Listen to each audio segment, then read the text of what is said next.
5절까지 한 절씩 교독하겠습니다. 그들이 아침에 지나갈 때에 무화과 나무가 뿌리째 마른 것을 보고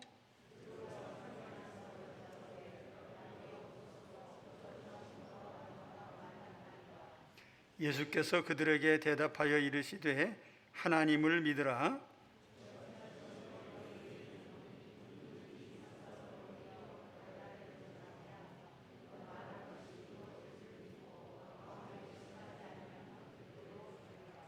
그러므로 내가 너희에게 말하노니 무엇이든지 기도하고 구하는 것은 받은 줄로 믿으라. 그리하면 너희에게 그대로 되리라.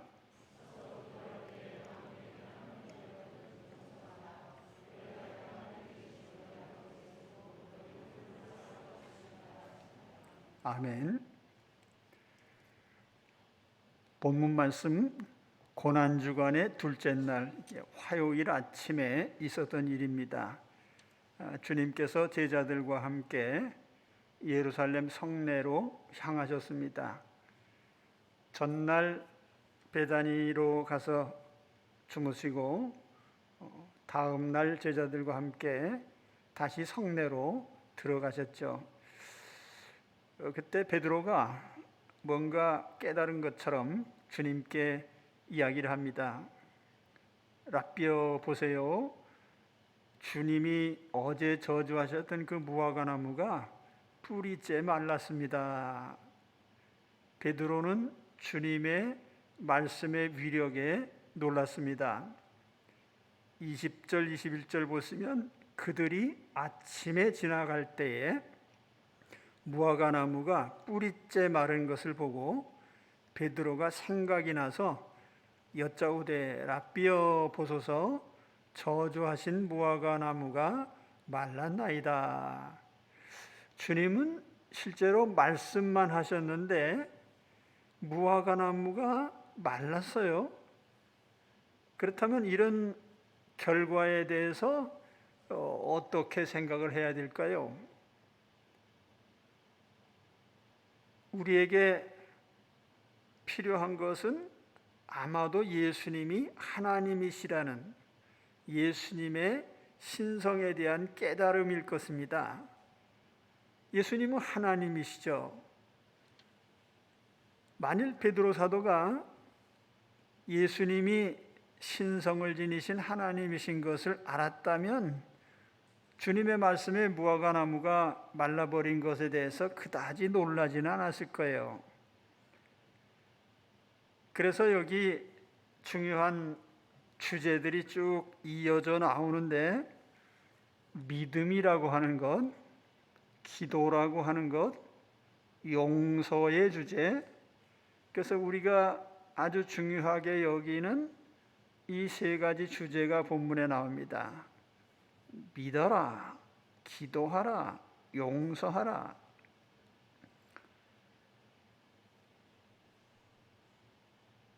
이제 22절 말씀부터 다시 보시면 예수께서 그들에게 대답하여 이르시되 하나님을 믿으라.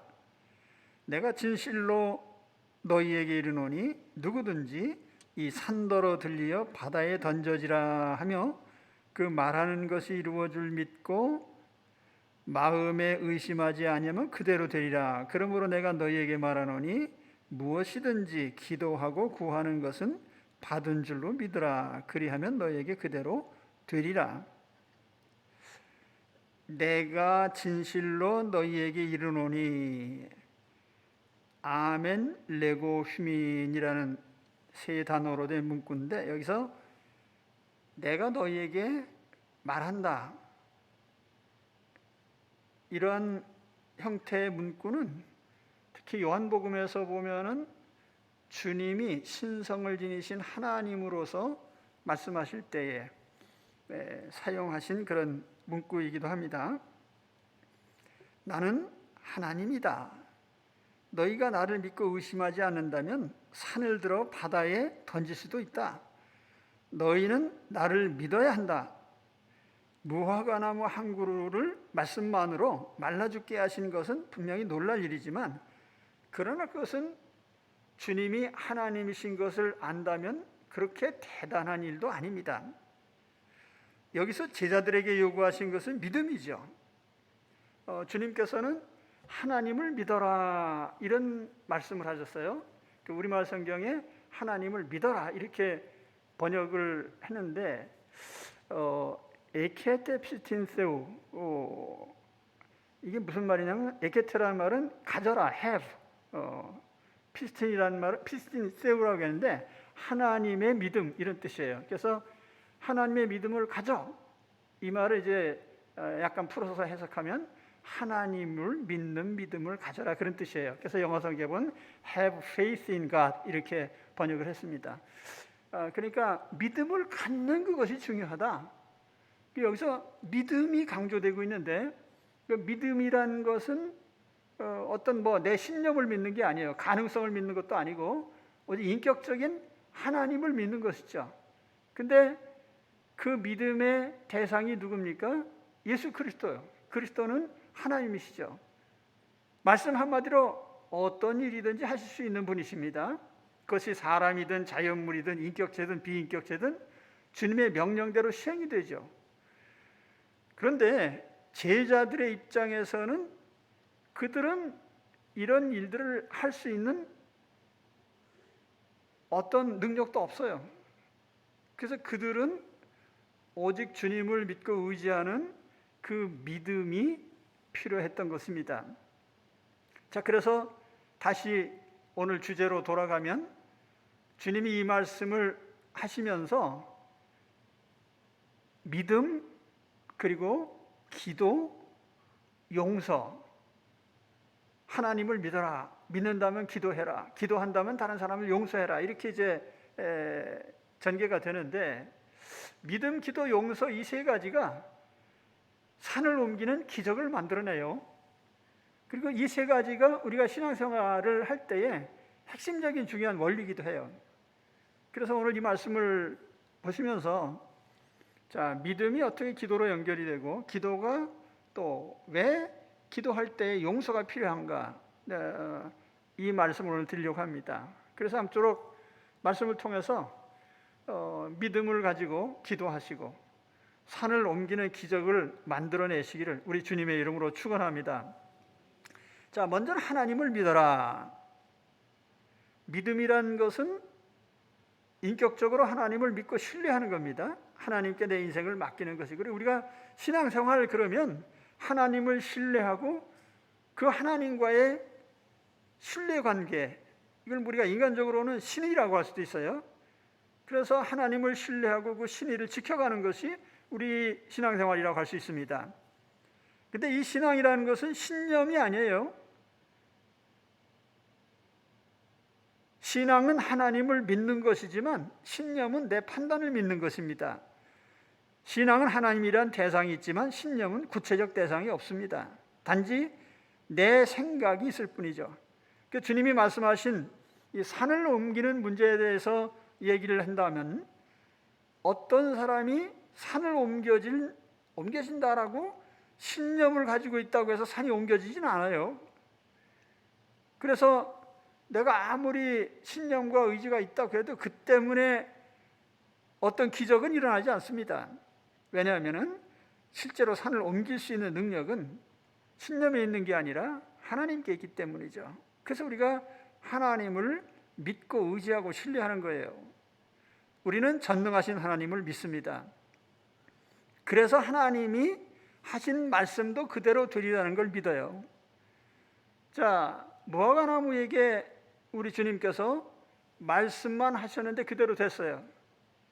그럼 하나님께서 우리 인류에게 주신 하나님의 말씀이 뭐죠? 성경 말씀이에요. 그래서 우리는 인간의 역사도 성경대로 이루어질 걸 믿습니다. 저는 이 세상이 돌아가는 걸 보면서 항상 느끼고 있어요. 성경대로 흘러가는구나. 주님이 말씀하신 세상 종말 징조 중에 가장 중요한 징조는 사람들의 마음에서 사랑이 식어진다. 그러니까 인간의 심령의 부패함, 영혼의 부패함, 그것이 다른 측면으로는 도덕적인 타락이죠. 영적인 타락, 도덕적인 타락, 영적인 타락, 우리가 우상숭배나 또는 무신론이나, 근데 윤리적인 타락도 마찬가지죠. 우리가 생각할 때 물질적인 번영이 과연 인간을 풍요롭게 만드느냐? 근데 지금까지 경험한 바로는 물질적인 풍요로움이 오히려 인간성을 점점 뺏어가요. 여러분, 세상 흘러가는 걸 보십시오. 옛날보다 얼마나 살기가 편리해지고 물질적으로 풍부하고 먹을 것 많고, 그럼에도 불구하고 사람들의 마음은 점점 외로워지고 사랑이 식어지고 개인주의가 만연하고 공동체의식은 사라지고, 그런 가운데도 저는 대한민국에 사는 거 감사하는데, 한국 국민성 중에 하나가 공동체를 중요시 여기는 이런 지구상의 다른 민족에게 없는 특성이 있습니다. 대단히 중요한 거예요. 근데 아무튼 미래의 행복이라는 것은 결코 물질적인 번영에 있는 건 아니에요. 오히려 물질적으로 번영할수록 인간성이 사라져 간다는 것. 요즘 사람들이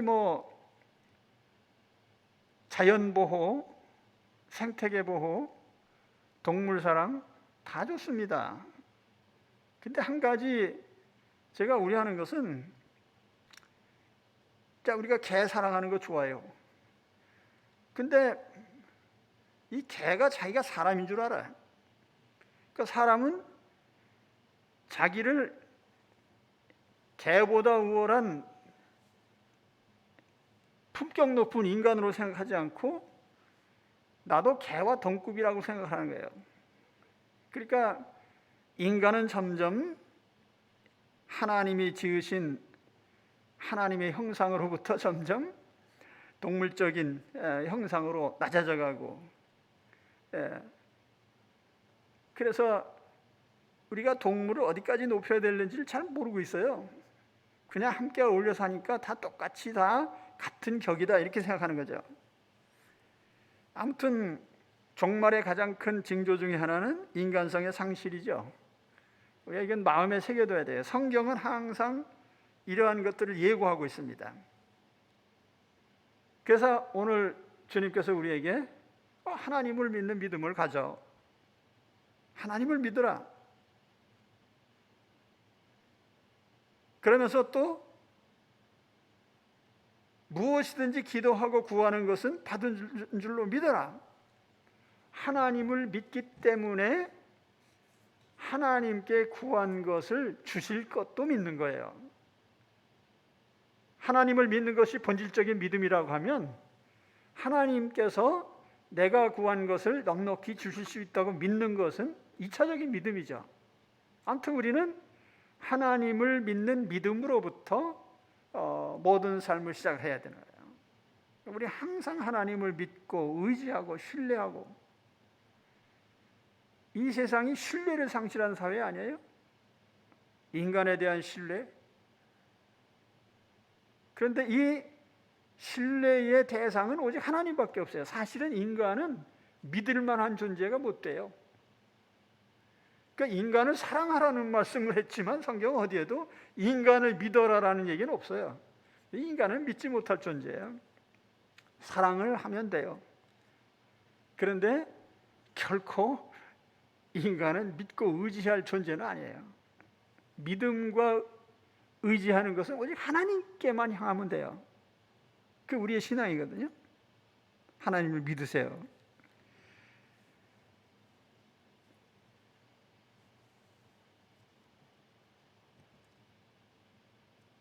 자, 그러면 다시 한번 하나님을 믿으라는 이 말씀에 대해서 생각해 보겠습니다. 믿음이란 것은 인격적으로 하나님을 믿고 신뢰하는 거죠.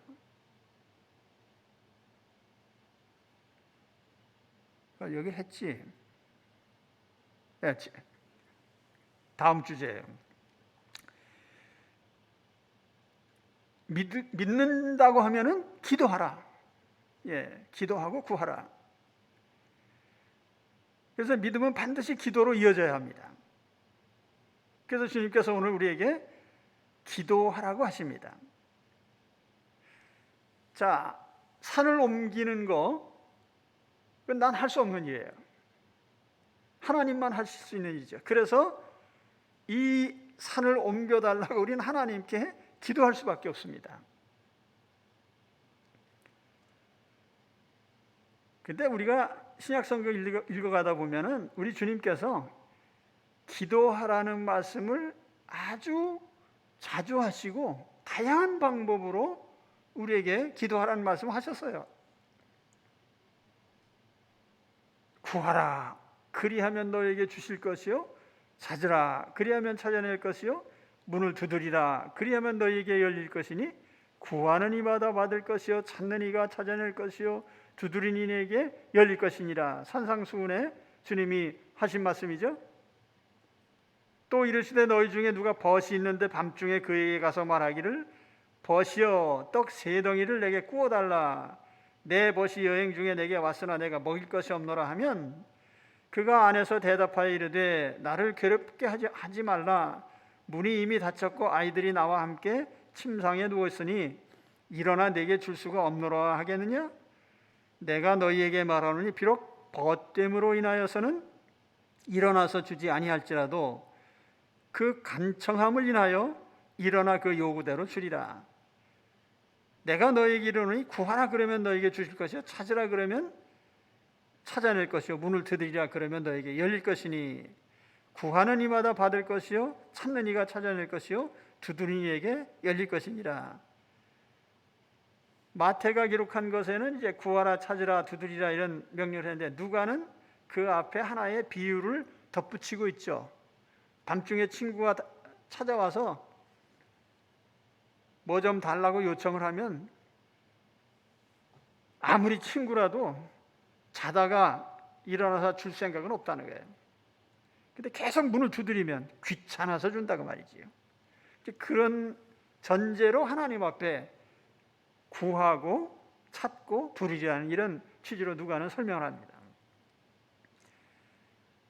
또 누가복음 18장에 보면은 다른 비유로 주님이 또 말씀하신, 예수께서 그들에게 항상 기도하고 낙심하지 말아야 할 것을 비유로 말씀하여 이르시되 어떤 도시에 하나님을 두려워하지 않고 사람을 무시하는 한 재판장이 있는데 그 도시에 한 과부가 있어 자주 그에게 가서 내 원수에 대한 나의 원한을 풀어주소서 하되 그가 얼마 동안 듣지 아니하다가 후에 속으로 생각하되 내가 하나님을 두려워하지 않고 사람을 무시하나 이 과부가 나를 번거롭게 하니 내가 그 원한을 풀어주리라. 그렇지 않으면 늘 와서 나를 괴롭게 하리라 하였느니라. 주께서 또 이르시되 불의한 재판장이 말한 것을 들으라. 하물며 하나님께서 그 밤낮 부르짖는 택하신 자들의 원한을 풀어주지 아니하시겠느냐? 그들에게 오래 참으시겠느냐? 내가 너희에게 이르노니 속히 그 원한을 풀어주시리라. 그러니까 하나님이 번거로워하실 정도로, 귀찮게 생각하실 정도로 강청을 하라는 거예요. 끈질기게 하나님께 구해라. 우리 주님이 오신 목적 중에 하나는 하나님의 자녀들에게 자유롭게 기도하라고 하는 그 기도의 문을 열어주신 데 있어요. 시도 때도 없이 언제나 하나님을 만나고 대화하는 특권이 예수 그리스도 안에서 우리에게 주어져 있습니다. 그래서 우리는 항상 기도를 해야 되는데, 그래서 주님이 너희가 항상 기도할 때마다 내 이름으로 해, 내 이름으로. 그러니까 주님께서 예수 그리스도의 이름으로 기도할 것을 우리에게 명령하셨어요. 너희가 내 이름으로 무엇을 구하든지 내가 행하리니 이는 아버지로 하여금 아들로 말미암아 영광을 받으시게 하려 함이라. 내 이름으로 무엇이든지 내게 구하면 내가 행하리라. 그날에는 너희가 아무것도 내게 묻지 아니하리라. 내가 진실로 진실로 너희에게 이르노니 너희가 무엇이든지 아버지께 구하는 것을 내 이름으로 주시리라. 지금까지는 너희가 내 이름으로 아무것도 구하지 아니하였으나 구하라 그러면 받으리니 너희 기쁨이 충만하리라. 내 이름으로 구해. 그 말은 하나님 앞에 우리는 설 자격이 없어요. 그러나 우리 예수 그리스도의 십자가의 공로를 힘입어서 내가 주님을 믿는 사람으로 하나님께 구합니다라고 했을 때 하나님께서 허락하신다는 거예요. 그 우리가 예수님의 이름으로 어떤 분이 간증하시기를 처음에 예수 믿고 기도를 시켜서 기도를 했는데 도대체 회중이 아멘을 안 하는 거예요. 그래서 예수님의 이름으로 기도합니다라는 말이 생각이 안 난 거죠. 그래, 기도 끝 그랬대요. 다 했는데도 아멘 안 하니까. 근데 우리는 마지막에 반드시 예수님의 이름으로 기도하잖아요. 그거는 그냥 이름만 차용한 게 아니고 내가 예수님의 십자가를 의지하는 사람입니다라는 고백이에요. 근데 우리가 그 예수님의 이름으로 기도할 때 비록 내가 허물이 많고 죄인이라 할지라도 그 예수님의 이름으로 기도하는 우리 기도를 하나님이 받아주시는 거죠. 그렇게 약속하셨어요. 그래서 우리는 우리가 부족하고 허물이 많다 해도 예수님의 이름으로 항상 기도하시면 됩니다. 기도 많이 하시기 바랍니다. 항상 기도하셔요. 사도 바울은 쉬지 말고 기도하라고 했고요. 다윗은 새벽에 기도하고 침상에서 기도했습니다. 이게 하나님 자녀의 일상이죠. 그래서 무슨 일이든지 정말 우리가 산을 옮겨야 될 만한 기적, 그뿐 아니라 내 앞에 있는 모든 삶의 과제들에 대해서 우리는 항상 하나님을 믿기 때문에 또 항상 하나님께 기도해야 됩니다. 어떤 일이든지 하나님께 제한 없이 구하시기 바랍니다. 그리고 다음으로 기도하는 사람은 반드시 다른 사람을 용서해야 돼요. 근데 주님께서 기도를 가르치실 때마다 용서하라는 말씀을 항상 병행해서 말씀하셔요. 그러니까 기도와 용서를 항상 결부시켜서 교훈을 하시는데 이게 매우 중요한 의미가 있어요. 자, 오늘 25절에도 보면 서서 기도할 때에 아무에게나 혐의가 있거든 용서하라. 그리하여야 하늘에 계신 너희 아버지께서도 너희 허물을 사하여 주시리라 하시니라. 자, 우리가 예수님의 이름으로 기도해서 하나님 앞에 기도할 자격은 있는데 또한 우리는 하나님의 용서를 구하는 자로서 당연히 다른 사람의 죄도 용서해 줘야 됩니다. 여기 아무에게나 혐의가 있거든 용서하라 이렇게 표현을 했어요. 그 원문상의 순서대로면 용서하라. 그 다음에 누구에게 혐의가 있거든. 누구에게나 혐의가 있거든. 사실 여기 카타티노스란 말인데 이 혐의가 있거든이라는 이 귀절을 성경에는 이렇게 다양하게 번역을 해요. 표준 세번역에 보면은 어떤 사람과 서로 등진 일이 있으면 또 바른 성경에 보면은 어떤 이에 대해 적대 관계에 있다면 또 현대인의 성경에 보면은 어떤 사람과 서로 마음 상한 일이 있거든. 이제 상당히 풀어서 번역을 했죠. 근데 이 카타라고 하는 전치사가 against라는 말로 영어로 번역할 수 있어요. 뭐뭐에 적대적으로. 그러니까 혐의가 있거든이란 말은 어떤 인간관계가 적대적인 관계가 된 그 모든 것을 포함하는 거예요. 이유 불문하고 관계가 나빠진 경우. 근데 우리가 인간관계가 나빠지는 경우는 대부분이 어떤 잘못이 있기 때문이죠. 근데 그 잘못이 내 잘못일 수도 있고 다른 사람의 잘못일 수도 있어요. 아무튼 내가 잘못했다면 내가 회개하면 되죠.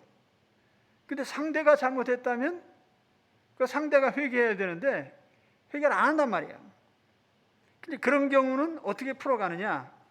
내가 용서함으로써 시작이 되는 거예요. 예. 이것이 기도하는 사람의 현명한 자세입니다. 자, 하나님께 기도하는 자는 당연히 다른 사람이 잘못한 것에 대해서 그 사람이 회개하든지 말든지 내게 용서를 구하든지 말든지 일단 내 마음으로부터는 용서로 시작해야 된다는 거예요.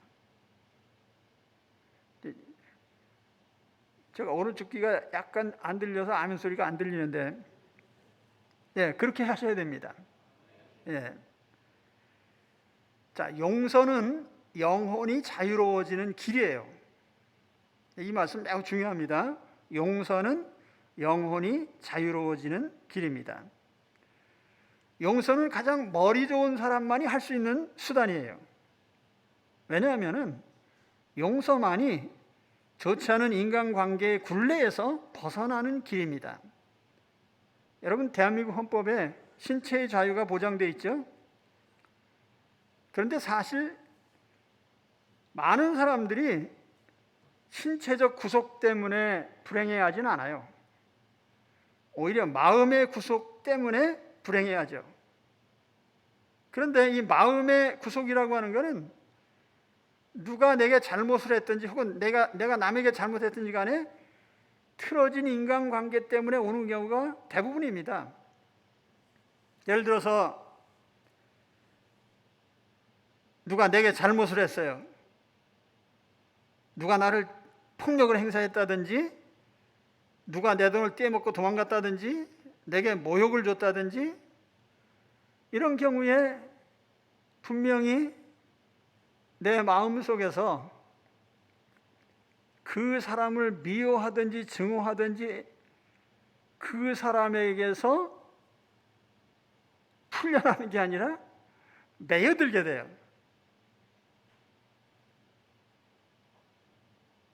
그래서 어떻게 됩니까? 그 이후의 전개 과정을 보면은 내게 잘못한 사람은 그냥 발 뻗고 자요. 다 잊어먹고. 피해를 당한 나는 잠도 못 자고 기쁨도 뺏기고 평안도 사라지고 밥맛도 떨어지고 건강도 잃고 우울증, 공황장애, 대인공포증. 너무 억울하잖아요. 왜 죄 지은 놈은 편안하고 당한 사람은 마음의 구속을 당해야 됩니까? 이게 크게 잘못된 거예요. 왜 내가 다른 사람이 저지른 죄 때문에 마음의 구속을 당해야 됩니까? 내가 왜 남의 잘못에 매여 살아야 됩니까? 여기에 문제가 있는 것이죠. 그렇기 때문에 이런 모든 마음의 사슬에서 벗어나는 길이 뭐냐면 그 유일한 길이 바로 용서하는 거예요.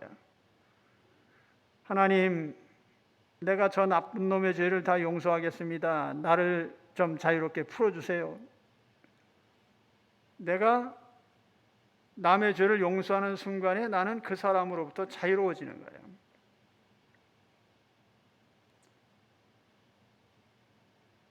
저는 이 말씀을 꼭 드리고 싶어요. 용서라는 것이 도덕적인 교훈이 아니에요. 실제적으로 내 삶이 자유로워지는 길이에요. 이해가 되십니까? 근데 왜 아멘 안 하세요? 너무나 중요한 삶의 원리인데. 저도 지금까지 살아오는 동안에 혹 다른 사람 때문에 마음의 상처를 받은 때도 있고 그런 대인관계도 있죠. 그러나 그것이 오래 지속되도록 절대로 저는 용납 안 해요. 아주 길게 가면 1년, 예, 최대한. 그건 극단적인 경우고요.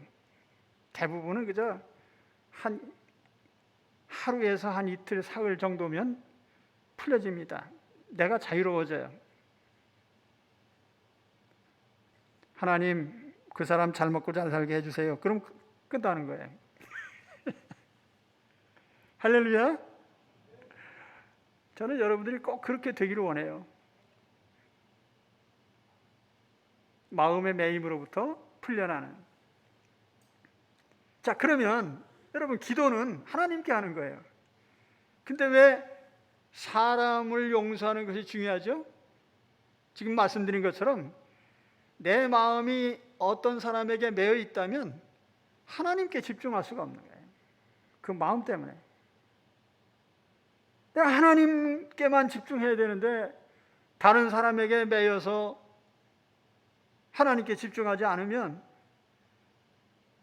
허웅에 대고 하는 헛된 기도가 되기 쉬운 거죠. 마음에 없는, 입만 움직이는. 그래서 기도는 당연히 하나님께 집중해야 되고, 그러기 위해서 우리는 내 마음과 내 영혼이 자유로워져야 된다는 거예요. 자, 그리고 기도는 항상 우리가 생각하는 것처럼 양자관계 속에서만 이루어지는 게 아니에요. 다중관계 속에서 이루어져요. 예를 들면 나와 하나님, 이 양자관계만이 아니에요.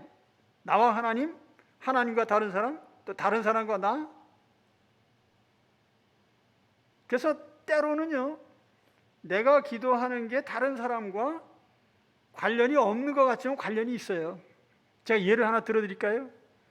입시철이 되면은 자녀를 가진 부모님들이 다 내 자녀가 원하는 대학에 합격시켜달라고 기도를 해요.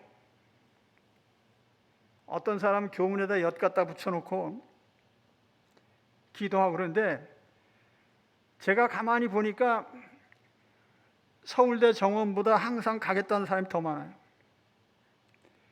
내 자식 서울대 보내주세요 기도하는 사람이 서울대 정원보다 많단 말이에요.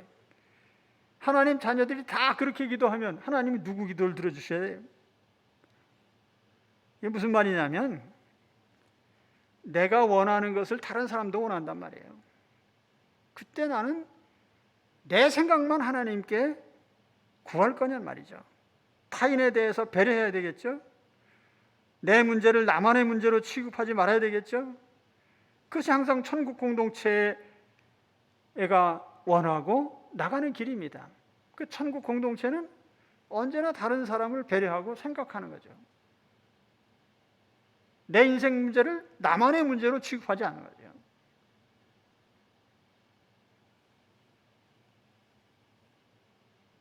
그래서 주님은 기도의 교훈을 하실 때마다 대인관계에 대해서 언급을 하시는 거예요.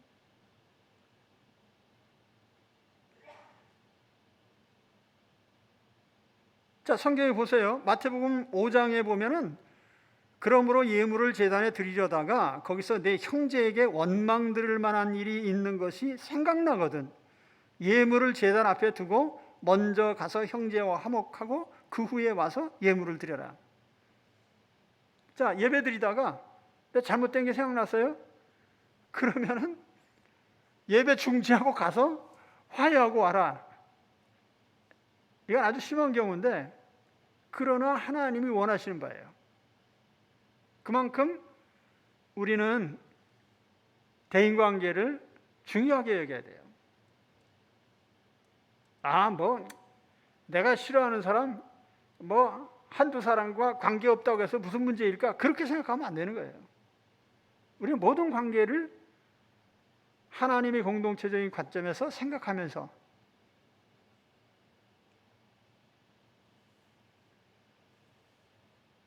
자, 다른 데 또 한 군데 볼까요? 마태복음 7장 11절에 보면은 너희가 악한 자라도 좋은 것으로 자식에게 줄 줄 알거든 하물며 하늘에 계신 너희 아버지께서 구하는 자에게 좋은 것으로 주시지 않겠느냐. 그러므로 무엇이든지 남에게 대접을 받고자 하는 대로 너희도 남을 대접하라. 이것이 율법이요 선지자니라.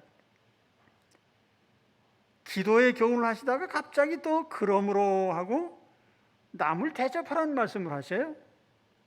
그러니까 우리가 기도라고 하는 하나님과 나 사이의 양자관계로 모든 것을 단순화시키지 말라는 거예요. 항상 나와 함께하는 다른 사람도 생각하면서요. 진실로 너희에게 이르노니 너희 중에 두 사람이 땅에서 합심하여 무엇이든지 구하면 하늘에 계신 내 아버지께서 그들을 위하여 이루게 하시리라. 두세 사람이 내 이름으로 모인 곳에는 나도 그 중에 있느니라. 내가 남의 죄를 용서하면 하나님께서도 내 허물을 용서해 주십니다. 물론 내가 죄 용서받는 것은 내가 남을 용서했기 때문에 용서받는 건 아니에요.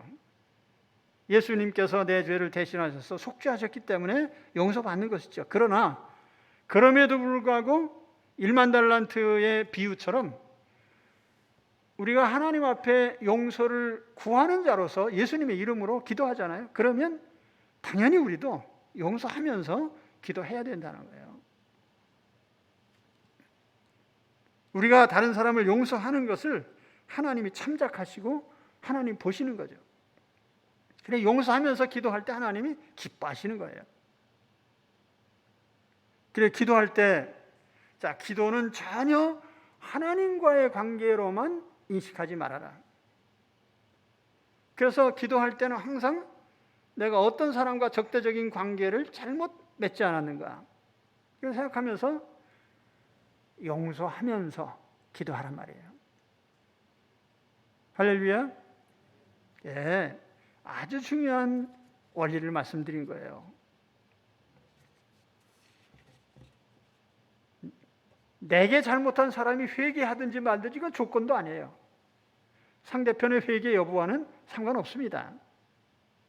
단지 나는 그저 용서하고 기도하게 될 때에 모든 책임은 하나님이 지셔요. 하나님께서 내가 용서한 것을 기쁘게 받으십니다. 날 용서해 주셔요. 기도 응답을 받습니다. 인간관계 사슬에서 벗어납니다. 평안을 얻습니다. 기쁨을 얻습니다. 범사의 복을 받습니다. 이 좋은 게 용서예요. 그 용서라는 것은 정말 유용하고 소중한 수단인데 우리가 용서를 특별한 사람만 하는 것으로 오해를 하고 그 용서를 매우 하기 힘들기 때문에 기피하고 하지 않으려고 해요. 근데 여러분, 용서는 가장 적극적인 수단이라고 말씀드렸어요. 그리고 이것은 정말 능력 있는 사람만이 할 수 있는 거예요. 용서. 적극 활용하시기 바랍니다. 오늘 내게 필요한 기적은 무엇입니까? 내가 옮겨야 될 산은 무엇일까요? 물론 저 눈에 보이는 도봉산도 있고 북한산도 있는데 이런 산도 옮겨야 되지만 성경에서 산이라고 하는 건 종종 권력에 대한 비유로 사용이 돼요. 예를 들면 시편 68편에 보면은 16절에 너희 높은 산들아 어찌하여 하나님이 계시려 하는 산을 시기하여 보느냐, 진실로 여호와께서 이 산에 영원히 계시리로다. 인자야 너는 이스라엘 산들에게 예언하여 이르기를 이스라엘의 산들아 여호와의 말씀을 들으라. 그러므로 이스라엘의 산들아 주 여호와의 말씀을 들을지어다. 여기 이스라엘의 산들이라고 하는 것은 세상의 권력자들을 말해요. 왕이라든지 관리라든지 높은 자리에 있다든지 부자라든지 힘 있는 자들이에요. 우리가 세상 살다 보면은 산을 옮긴다는 말이 무슨 눈에 보이는 남산으로 옮겨 북한산으로 옮기는 것이 아니라 인간 장벽, 우리에게는 절대적으로 옮길 수 없는 것 같은 막강한 세상의 권력들, 영적으로 보면 사탄의 세력, 그 수하에 있는 귀신들, 이런 세력들을 어떻게 내가 옮길 수 있을까? 그러나 우리는 옮길 수 있습니다. 어떻게 옮겨요? 오늘 말씀드렸잖아요. 3가지 과정이 있습니다. 하나님을 믿어라. 오늘 우리는 하나님을 믿고, 우리 주님께서 말씀하셨잖아요. 하나님을 믿으니 또 나를 믿어라. 예수 그리스도께서 그리스도를 믿으라고 말씀하셨어요. 예수님은 신성을 지니신 하나님이시죠.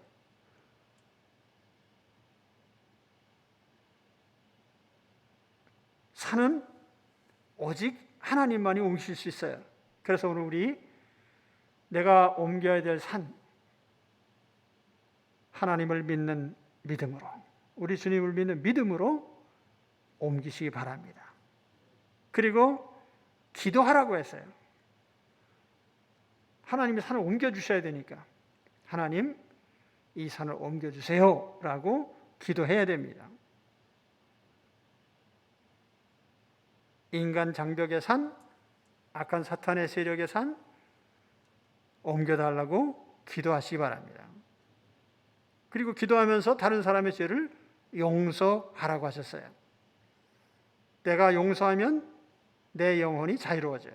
하나님께 집중할 수 있습니다. 하나님께서도 내가 용서할 때 기쁘게 여기시고 나를 용서하시고 받아주십니다. 그래서 아무튼 이러한 과정들을 잘 마음에 새겨두시고, 오늘 말씀 베드로 사도는 단지 무화과 나무가 주님이 말씀 한마디 하시는데 마른 것만 가지고 놀라는데, 거기에는 우리 믿음 생활에 아주 중요한 원리들이 들어있다고 하는 거예요. 하나님을 믿어라, 하나님께 기도해라, 그리고 용서해라. 이 과정들을 항상 실행에 옮기셔서 항상 내 앞에 있는 산을 옮기는 큰 기적을 만들어내는 우리 모두가 되시기를 주의 이름으로 축원합니다. 기도하겠습니다.